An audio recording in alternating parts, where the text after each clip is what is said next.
faces the entrance.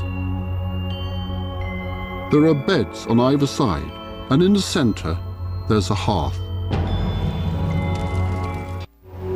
This awesome stone circle is the ring of Brodgar. It originally consisted of 60 stones arranged in a ring about 103 meters in diameter. So what lay behind the growing British obsession with circles and solar alignments?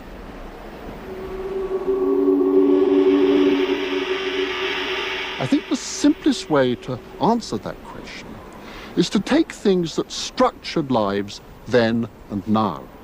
Take a clock.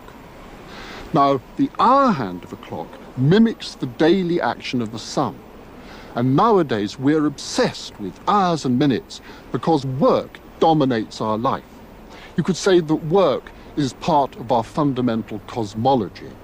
But in prehistory, societies were rather more fragmented. There were certain unifying themes. They were all farmers, and farmers I know are profoundly concerned with the passage of the seasons. I'm very much aware in Orkney that the weather must really have controlled their lives. They must have feared and respected the elements. And they believed that the ancestors could intercede on their behalf, not just with weather such as storms and floods, but other things: disease, birth, death, and even the harvest. So that magnificent stone clock isn't a timepiece at all. It's one piece of a vast panorama of sacred structure, a monumental jigsaw puzzle which needs to be pieced together to be understood.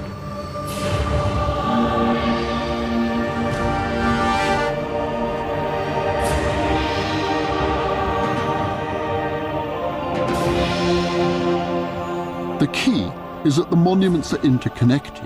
The Ring of Brodgar is the beginning of a huge sacred procession. A processional way travelled a mile across the narrow peninsula to meet a second stone circle, the Stones of Stennis.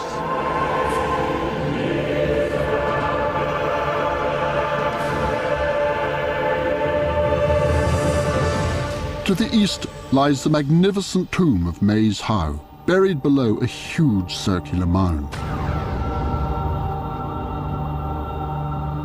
The precision of Maes Howe is as impressive as any of the ancient monuments of Egypt.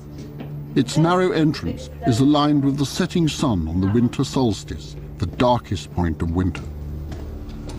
Now, look at that. Oh, magnificent. Absolutely extraordinary, isn't it?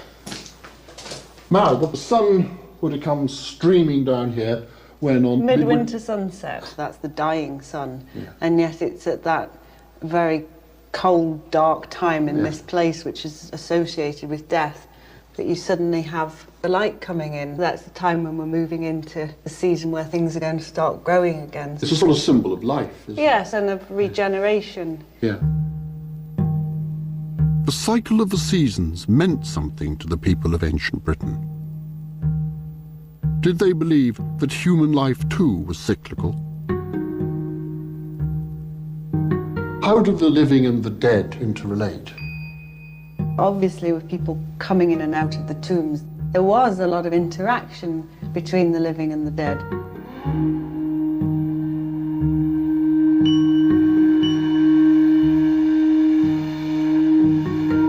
And some people have taken this as far as to say this is a house for the dead, and you have houses for the living.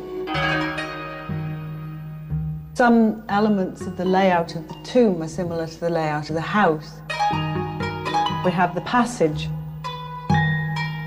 And if you can imagine, I'm walking into either a house or a tomb. What do I see in front of me? Quite a large open area. Ahead of me in a house I would see a dresser. Here I see a chamber. On either side I'd see a bed. And here there's a chamber and a chamber. But the thing, of course, that's missing is the hearth, which is the heart, it's the life. It's absent. And deliberately absent.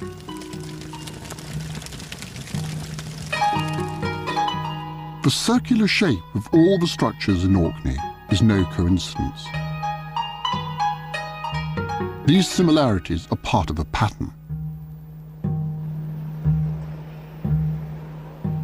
Around Maze How, Jane has discovered the remains of pits for standing stones. Yeah. Mm-hmm. And how many others were there? Just the one? Well, it's possible that there was a ring of stones surrounding Maze How or standing before Maze How was actually built. So it makes you wonder just how much they were moving standing stones around the landscape.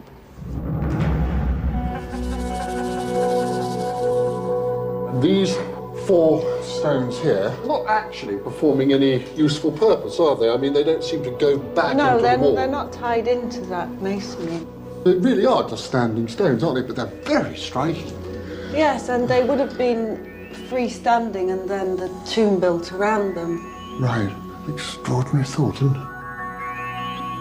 Just as a stone circle appears to predate Maze How, Colin Richards believes a building or house may lie within the stones of Stennis.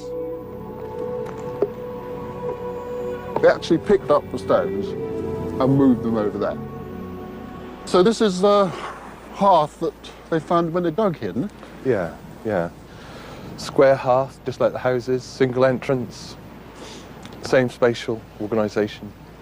But, I mean, I'm tempted to ask, if you've got a fucking great hearth like that, is there a house or big building actually within these stones? It's just possible that there is actually a structure underneath here. That's sensationally exciting. Yeah. I mean, if you've got a building, what in effect you're doing then is you're sort of monumentalising the building, aren't you, a house? Yes, and it's the hearthstones which are always selected. Hearths were excavated out of houses and reused, linking the earliest inhabitants with later inhabitants of the house. So sort of linking back to your ancestors. Yes. The tombs have actually grown out of stone circles, which themselves have been built around the remains of houses. What did all this mean? Let's begin to fit the jigsaw puzzle together. When individuals or families die, it's likely that their houses were left to disintegrate. The house leaves a scar on the ground, a memory of the people who once lived there. In time, descendants built memorials to their ancestors. Massive stones are quarried, transported and arranged in circles, recalling the roundhouses in which the dead had once lived. Still later, huge tombs replaced the stone circles, incorporating individual stones all on the exact spot that once housed the living. Tombs and stone circles did not just resemble houses, they were actually built on top of them. Unlike today, where we separate life and death, confining our dead to cemeteries, the ancient Britons wanted to be close to their ancestors, who were thought to protect the living.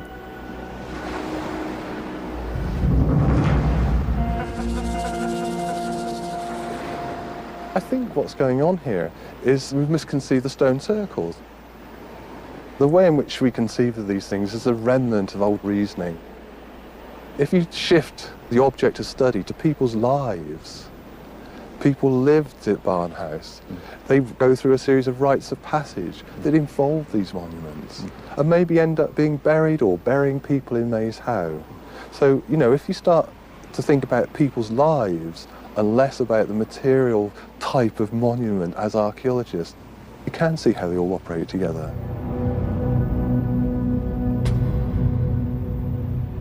I'd say at a push, you probably are dealing with a commemoration of perhaps individuals. Simply by dragging a stone in, moving it past other stones, you're almost reciting your kin by virtue of your movement around them. You're reciting a family history, a genealogy. I think that's absolutely fascinating. I think it really does bring these stones to life.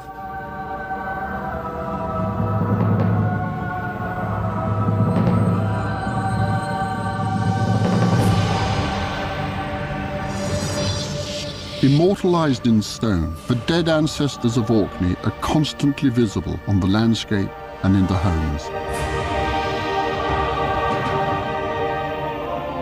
These people celebrated the presence of the dead and the lives of the living.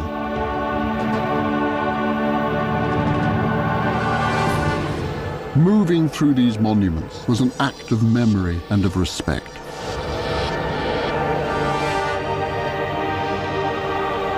Understanding this mighty procession through the sacred landscape will help us to reconsider the most elusive of all ancient British monuments, Stonehenge.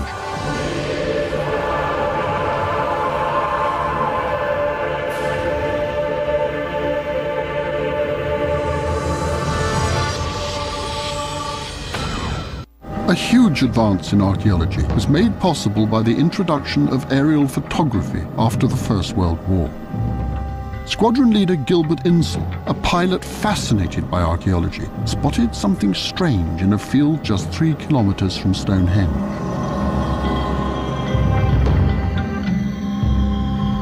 It was December 1925. Excavations revealed 168 post holes.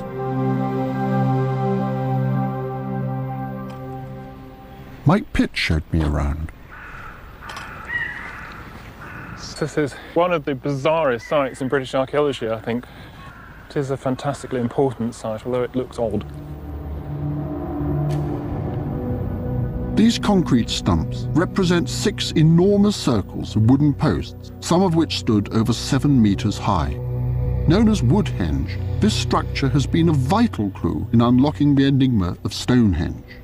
This structure is contemporary with Stonehenge. It's very similar in scale, and this concept of concentric rings is, of course, the same.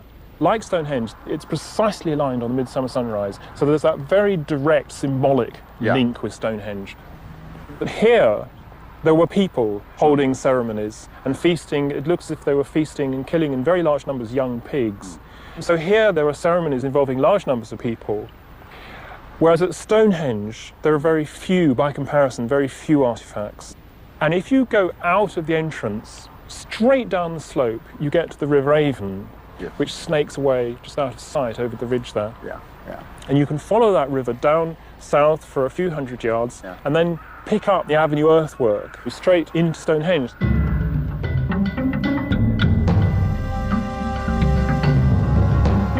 The journey is possible to trace in the landscape.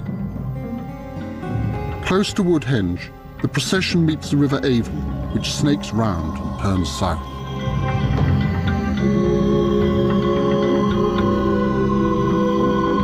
It meets the beginning of a ceremonial avenue leading to Stonehenge in the direction of the rising sun.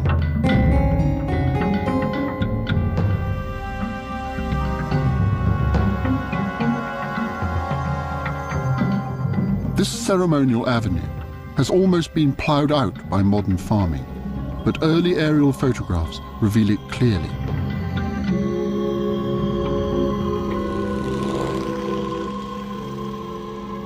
It has to be one of the really dramatic entrances for any ancient site, I think.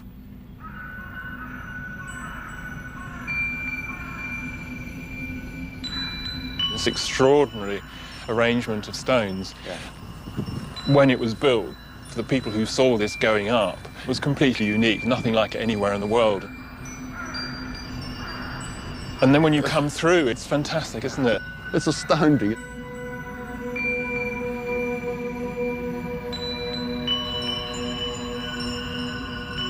This sense of enclosure and the different scale of the stones.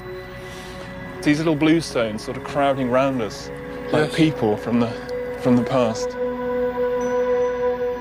These really were seen as ancestors.